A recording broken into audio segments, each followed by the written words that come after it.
लता मंगेशकर भी रॉयल्टी मांग रही थी, सोनू निगम ने भी गाने की रॉयल्टी की डिमांड की और उनका डिमांड बहुत हद तक जायज था। उन्होंने कहा कि बहुत सारे अब नए कलाकार आ रहे हैं, सबको चांस मिलना चाहिए और एक से एक कलाकार आए, वो अपना प्रदर्शन करें, वो अपनी पांव जमाएं और वो अपना काम करते रहें। लेकिन अगर किसी के पांव नहीं जम सके तो उनकी जिंदगी तबाह ना हो जाए, इसके लिए कि उनको कुछ आर्थिक मदद जिंदगी भर मिलती रहे, इसलिए रॉयल्टी जरूरी है। ये सोनू निगम का डिमांड था और इस पर टी सीरीज से या जी म्यूजिक से और जो म्यूजिक कंपनियां हैं उनसे उनका मतभेद हुआ। म्यूजिक कंपनियां रॉयल्टी देने के चक्कर में नहीं थी। उन्होंने कहा कि भाई आप एक मुश्त एक बार पैसा ले लीजिए जितना मर्जी है, लेकिन रॉयल्टी हम नहीं देंगे। सोनू निगम कह रहे थे कि रॉयल्टी मिलनी चाहिए। अब वहां ये सारा विवाद हल होने के लिए एक ठिकाना है साहब। क्यों? उस ठिकाने के पीछे कोई ठिकाना है, वो ठिकाना कंट्रोल करता है पूरे बॉलीवुड को। तो ये अंडरवर्ल्ड जो है, वो म्यूजिक इंडस्ट्री हो या फिल्म से म्यूजिक अलग नहीं है, दोनों साथ साथ चलते हैं। लेकिन सोनू निगम साहब का कहना है कि नॉर्मल जो फिल्म इंडस्ट्री है उससे जो हमारा म्यूजिक इंडस्ट्री है वो बिल्कुल अलग है। ये तो बिल्कुल माफियाओं की इंडस्ट्री है, ये सोनू निगम साहब कह रहे हैं कि यहां तो इतने संघर्ष हैं जिसका वर्णन नहीं है, इतने एक्सप्लॉयटेशन है उसका वर्णन नहीं है। वो कहते हैं कि नए गायक आते हैं, उनमें बहुत जबरदस्त हुनर भी होता है, लेकिन उन्हें ब्रेक नहीं मिल पाता है और कई बार तो उनकी डबिंग हो जाती है, उनका रिकॉर्ड हो जाता है गाना, लेकिन पता चला कि फिर किसी और ने डब कर लिया। तो ये मामला उनके साथ जो तकरार का था, रॉयल्टी का, वो पहुंच गया किसी एक शख्स के पास और फिर उसने अपना अपना हैकड़ी निकालना शुरू किया कि साहब कौन हो जो तुम रॉयल्टी मांगते हो। फिर ये रास्ता उसी जगह पर पहुंचती है। पावर गैलरी में बड़ी चर्चा है कि सलमान खान एक प्रकार से ये डिसाइड करते हैं कि कौन सा फिल्म प्रोड्यूस होगा, कौन सा डायरेक्टर म्यूजिक देगा, कौन सा लिरिसिस्ट म्यूजिक लिखे और कौन सा गायक गाएगा। ये सलमान खान डिसाइड करते, न सिर्फ अपनी फिल्मों में, बल्कि अगर उनको पता चल जाती है कहीं से किसी डिस्प्यूट की खबर आती है तो वो सॉल्व करता है सलमान खान। सलमान खान आका हैं, सलमान खान बिग बॉस हैं और इसीलिए वो बिग बॉस कार्यक्रम चलाती है। तो ये जो झगड़ा था, ये झगड़ा सलमान खान के पास पहुंच गया और वहां से सलमान खान ने गांठ बांध ली सोनू निगम के बारे में। और फिर ये सब जो वाकया है कि एक इवेंट में सोनू निगम ने उनको सम्मान से बुलाया, उन्होंने उनको इग्नोर किया और ये धीरे धीरे धीरे धीरे फासला सोनू निगम और सलमान खान के बीच में बढ़ता गया।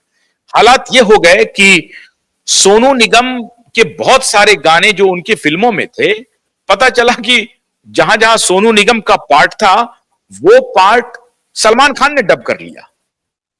सोनू निगम को उनकी औकात बताने के लिए कि आपसे तो बेहतर गायक मैं हूं, बाकी तो मैं किसी और को गायक दूसरे को जगह दे ही दूंगा, लेकिन आप अगर सोच रहे हैं कि बड़े गायक हैं तो आपकी गायकी को देखिए मैंने डब कर लिया।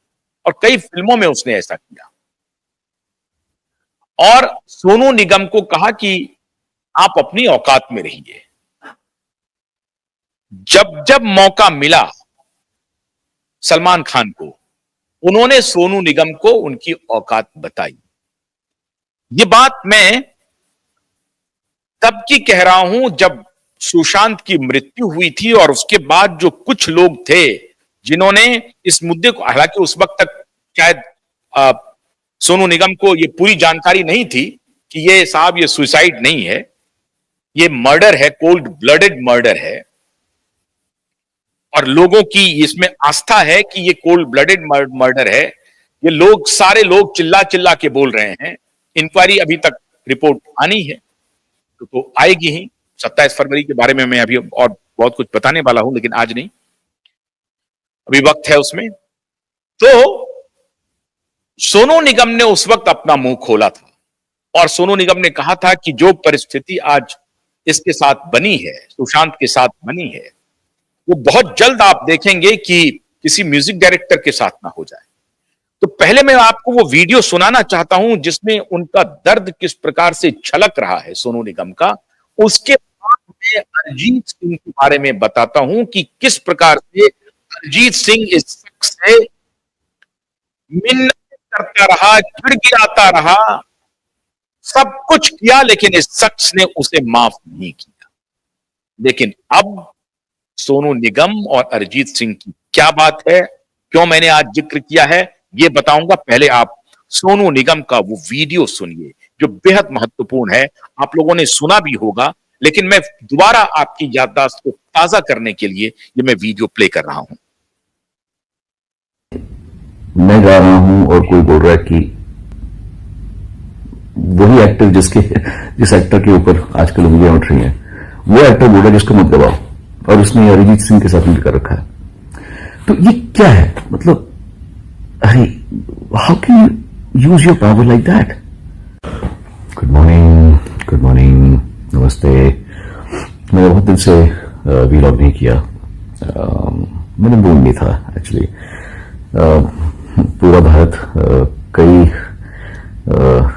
प्रेशर से गुजर रहा है। एक तो मेंटल और इमोशनल प्रेशर सुशांत सिंह राजपूत के जाने के बाद में, वो जो लाजमी भी है ऑफ कोर्स, क्योंकि अपनी आंखों के सामने एक जवान जिंदगी को जाते हुए देखना आसान बात नहीं है, और कोई बहुत ही निष्ठुर होगा कि वो इस बात से अफेक्टेड ना हो। और ऊपर से फिर अभी इंडो चाइना का जो केस चल रहा है, और जो हमारे 20 जवान जो घंटों लड़ने के बाद में और तड़प तड़प के जो मरे हैं, आई डोंट नो वहां पर क्या कैजुअलिटी हुई है। मैं भारतीय हूं, पर उससे ज्यादा मैं एक ह्यूमन बीइंग हूं, एक इंसान हूं आपकी तरह। तो मुझे दोनों ही चीजें ठीक नहीं लगती। मतलब ये क्या है चल रहा है, हमारी इंसान को मारना, और ये चीजें समझदारी से भी हैंडल हो सकती हैं अगर इंसान चाहे तो, लेकिन हमारे वाले तो चाहते हैं शायद, लेकिन सामने वाला जो पक्ष है वो तैयार नहीं है, या उसके अपने एजेंडाज हैं। कुछ दुख की बात है। मेरी सहानुभूति सबके लिए है। मैं इस वीलॉग से एक रिक्वेस्ट करना चाहता हूं, खासतौर से हमारी म्यूजिक कंपनीज को, क्योंकि आज सुशांत सिंह राजपूत मरा है, एक एक्टर मरा है। कल आप किसी सिंगर के बारे में भी सुन सकते हैं, या किसी कंपोजर के बारे में सुन सकते हैं, या किसी लिरिक्स राइटर के बारे में सुन सकते हैं, क्योंकि ये जो माहौल है म्यूजिक का हमारे देश में, वो बहुत फिल्मों से बड़ा माफिया म्यूजिक में है अनफॉर्चुनेटली। और मैं समझ सकता हूं कि बिजनेस करना जरूरी है लोगों के लिए, और अपनी सबको लगता है कि हम रूल करें बिजनेस को। क्या है कि मैं थोड़ा लकी था कि मैं बहुत कम उम्र में आ गया था, तो मैं इस जंगल से निकल गया। लेकिन जो नए बच्चे आए हैं ना, उनके लिए बहुत मुश्किल है, बहुत मुश्किल है। मैं सबसे बात करता हूं, कितनी लड़के लड़कियां आके मुझे बोलते हैं, सुनो भैया ये, सुनो भैया वो, सुनो सर ये, सुनो सर वो। मुझे बच्चे हैं वो, कल के आए हुए यार, परेशान हूं वो कि प्रोड्यूसर काम करना चाहता है, डायरेक्टर काम करना चाहता है, म्यूजिक कंपोजर काम करना चाहता है, पर म्यूजिक कंपनी बोलेगी ये हमारा आर्टिस्ट नहीं है। मैं समझ सकता हूं कि आप लोग बहुत बड़े हैं और आप लोग कंट्रोल करते हैं म्यूजिक को, आप लोग कंट्रोल करते हैं कि रेडियो में क्या बजेगा, कंट्रोल करते हैं कि फिल्मों में, लेकिन ऐसा मत कीजिए। दुआ बद्दुआ बहुत बड़ी चीज होती है। ये ठीक नहीं है। ये जो दो लोगों के हाथों में ताकत है ना, दो लोग हैं बस इंडस्ट्री के, म्यूजिकली उनके दो कंपनीज हैं, उनके हाथों में ताकत है कि ये इसको गवाओ, इसको मत गवाओ। देखिए मैं निकल गया इससे ना, मुझे कोई गाने की इच्छा है पिछले 15 साल से, मैं कोई बहुत, it's okay, I am very